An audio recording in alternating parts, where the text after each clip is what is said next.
For a few years now, celebrating Christmas and crossing over to the new year has been something I do with my first love.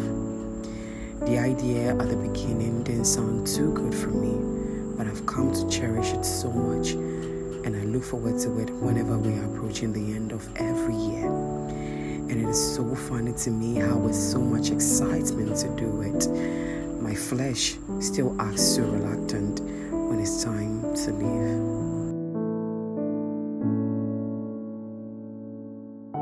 Every vacation, I attend this non-denominational camp meeting organized by a ministry my father in the Lord introduced to me.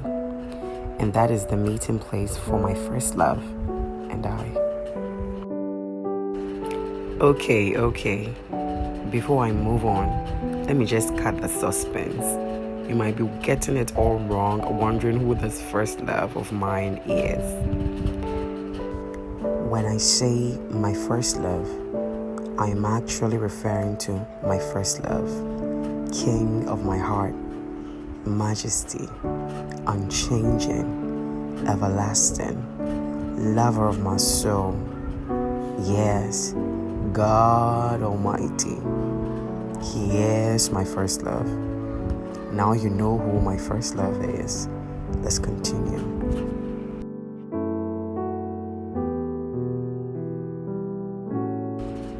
This camp meeting is one I've been attending since 2016. It is so reviving and empowering. And I love being there because I get the chance to enjoy a very packed fellowship with my first love.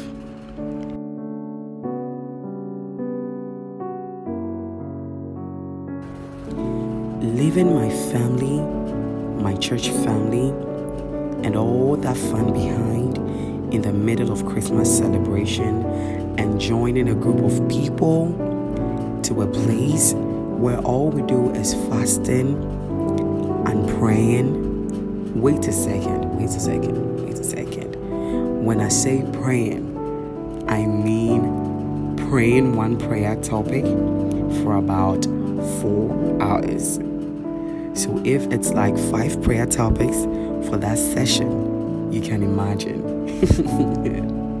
Yes. It was just something I thought at the beginning was not so okay whilst Christmas celebration was ongoing.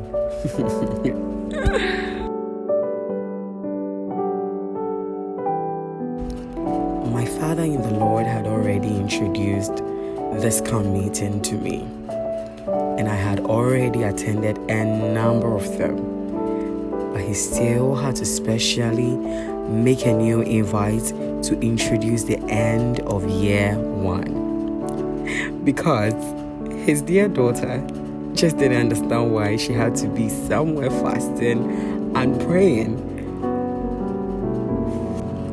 For the last week of the year, even into the following year, leaving all the fun of Christmas celebration behind.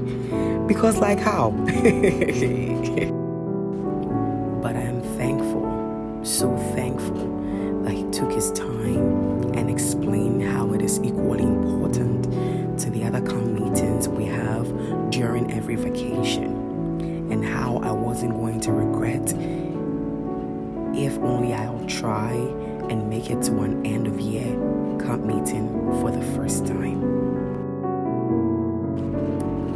Having made up my mind to attend the end of year camp meeting for the first time, I get that spark of excitement I always have when I'm about leaving for a camp meeting during every vacation.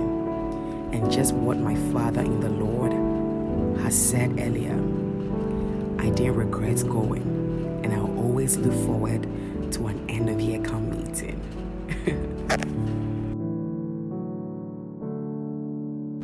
And now, forgoing almost half of Christmas celebration, spending the end of year and crossing over to the new year at a camp meeting where all we do is pray, worship, praise, and consume the word through Bible studies and and from anointed men of God has become a favorite thing now.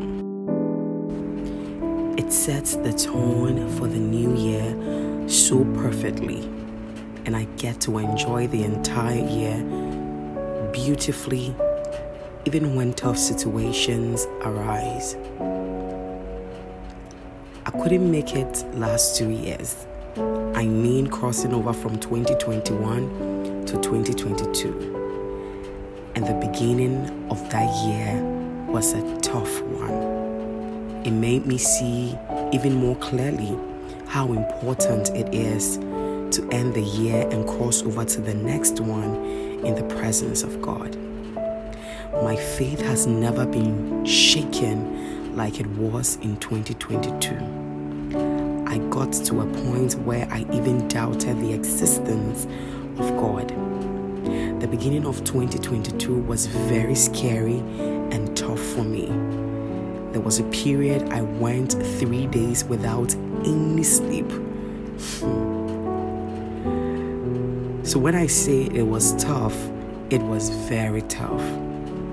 Shockingly, the prophetic word for that year was exploits by faith. And this made me realize my connection to this non-denominational ministry has been divinely orchestrated. And I'll talk more about this in my next video.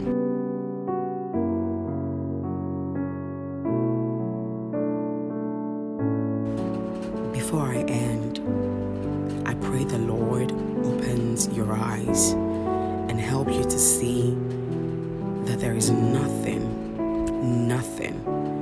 worth being in His place in our lives, just as He is helping me to see. The Lord be with you, and see you in my next video. Bye for now.